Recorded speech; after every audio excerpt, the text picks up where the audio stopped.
Hello, this is the fishing bag. Welcome to our channel. This video is about us. The second episode of the economic downturn, the retraining of entrepreneurs. Last video, we have introduced to you.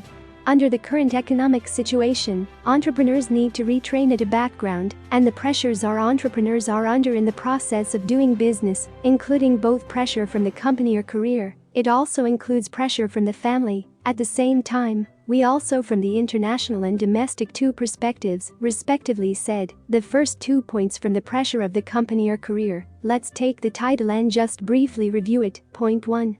Looking around the world, our entrepreneurs, in the face of risk, lack of a bit of international vision and thinking. The second point, looking at the domestic, the government's policy has its starting point and its foothold. For us, we cannot go against the trend, can only take advantage of it. Let's look at the third point in this video. In the face of loan difficulties and price inflation, as an entrepreneur, he needs to rethink his business model. There are 3 sentences in it. Let's look at them one by one. What do we need to think about business models in terms of loan difficulties? Although we don't look at why loans are getting harder, but we want to remind you what is the most important thing to pay attention to. We also want to inspire you. This time, what else can be done? What we really want to talk to you about is, it's best not to borrow money during a downturn. Whether it's going to borrow money from a friend or a loan from a bank. Because of the economic downturn, once the collection of money problems, the inventory does not sell, or there is a quality problem. In addition to the increase in employee wages, the increase in taxes, rising rents, both inside and outside. Any one or two may lead to money borrowed from the outside, which cannot be repaid in time. Someone here might say, what about businesses that are operating, expanding, and always need money? The question is, are companies expanding every day? The overall environment is not very good. Can't you take a break? What is a big company in the world constantly expanding? What do you say? This means knowing full well that a loan is difficult. Money can be hard to earn and give back. Then don't lend, let alone borrow. After all, it's not the end of the business. People want a hungry stage. This is our first sentence. The economy is in bad shape, so it's best not to borrow money yet. Look at the second sentence again. What does it mean that we need to rethink business models about price inflation? Many foreign companies have been leaving country C recently. Moved to the country with faster GDP growth. India. You can see this on the news. There is a critical factor. It's just the staff, and the materials are too expensive. Taxes are not cheap, either. It doesn't go to India, Indonesia, or Africa. It has been in country C, which is not very smart. When prices are rising, you really should look for a place where prices are relatively low. Do some subcontracting or outsourcing. Because the prices are very high. For example, Japan started outsourcing very early. The US also started outsourcing early. In the last video, we talked about IKEA. It's a business that sells homes, furniture, or home improvement. But it makes none of its own products. IKEA is sourced globally. It's all outsourcing. And now it's opening its second front in India. It's all the same. Since we speak of the United States, let's say a few more words. What country C sells to country A will do. But because the goods in country C are cheaper, so country A buys them. And what country C buys from country A, many of them are beyond country C's ability to do by itself. But no matter how expensive it is, you have to buy it. It sounds like someone might be upset. But the reality is so cruel. So, facing an economic downturn, we should find a relatively cheap place to do OEM. Country C is a planning country. In the surrounding countries, if they can do OEM and outsourcing for us, the situation is much simpler. Instead of every day to think, to do, prices go up and up until you can't afford them. Your product will lose its competitiveness and will not be sold. This is one reason why many people are now doing asset light. In the third sentence, based on the first 2 points, in the face of both loan difficulties and price inflation, how should we rethink the new business model? In recent years, the RMB continues to depreciate. Even the Deputy Director of the National Development and Reform Commission stood up and said so. The current market, expected to enter a long-short balance state. It is difficult to promote further appreciation of the renminbi. Well, in the medium to long term, the room for RMB appreciation is limited. So, as you probably know, if a country's currency continues to appreciate, for export-oriented enterprises, in fact, it is not good. So, The exchange rate of the RMB will eventually go up or down. Becomes a controversial issue. That's the exchange rate between RMB and US dollars. Do you think 6.6 or 6.5 or 6.4 is better? Is 6.8 or 6.9 or 7.0 better? In the current capital, there is a huge outflow of the pressure.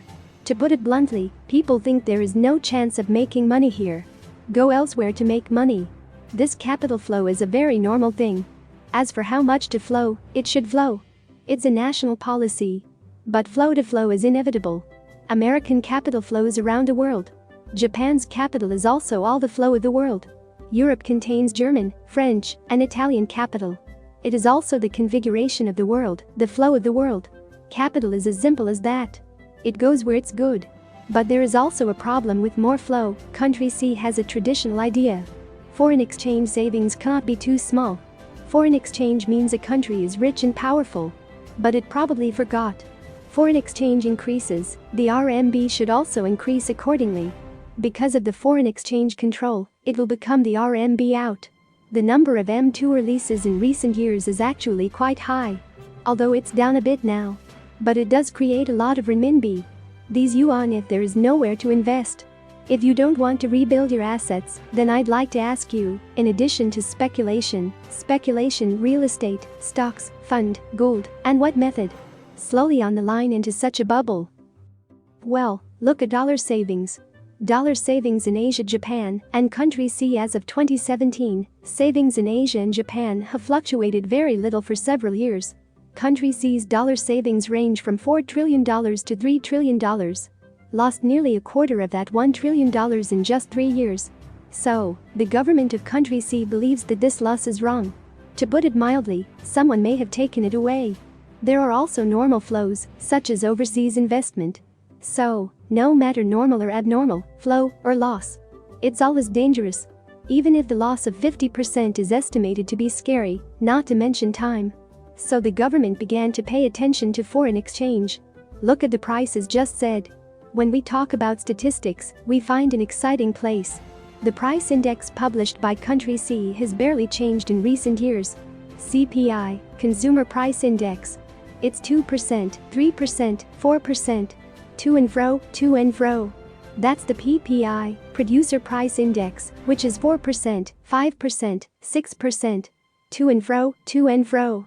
There is an exciting statistical problem. The CPI, Consumer Price Index, is closely related to your business. It also has a lot to do with your sample size. If prices are sampled, include real estate as a sample point. A relatively high proportion that cannot be. The price index is definitely above 10% or even 15%. Of course, the government of country C is very clever. This real estate is not used as a sample point. But that doesn't mean it's wrong. Because economics says it too. Real estate is not consumption, not consumer goods, as an investment to look at. But real estate doesn't seem quite the same in country C and other countries. To have an apartment or not to have an apartment. It's an apartment. But in their eyes, that's home. You must buy a house before you get married. Even if the debt is 80% or higher, buy. The house cannot be without. You must first buy a set of hands. Can you say this is not a consumer product but an investment? So it's interesting. This property is not included in the CPI, Consumer Price Index, PPI, Producer Price Index, is also not included.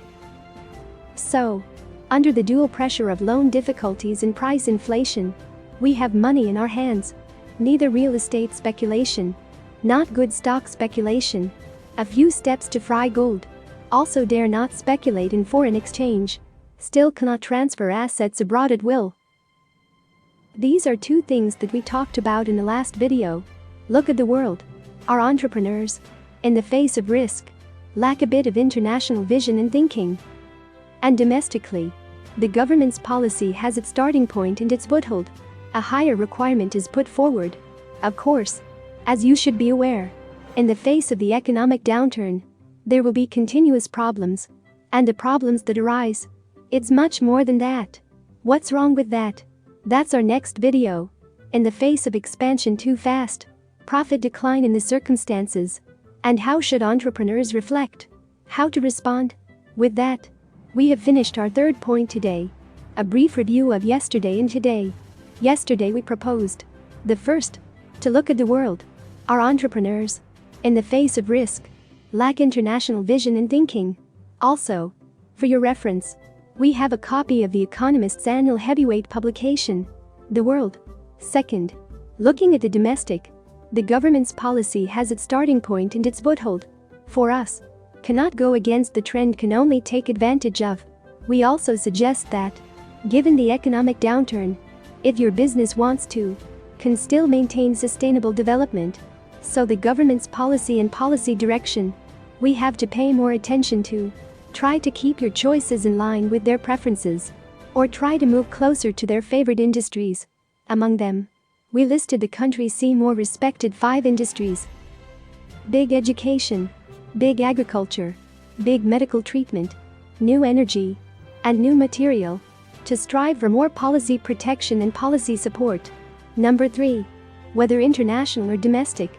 In the face of loan difficulties and price inflation. We propose that 1. In the face of loan difficulties. Try not to borrow. Let alone borrow. To avoid the capital chain rupture. Bring more tragic consequences. 2. In the face of price inflation.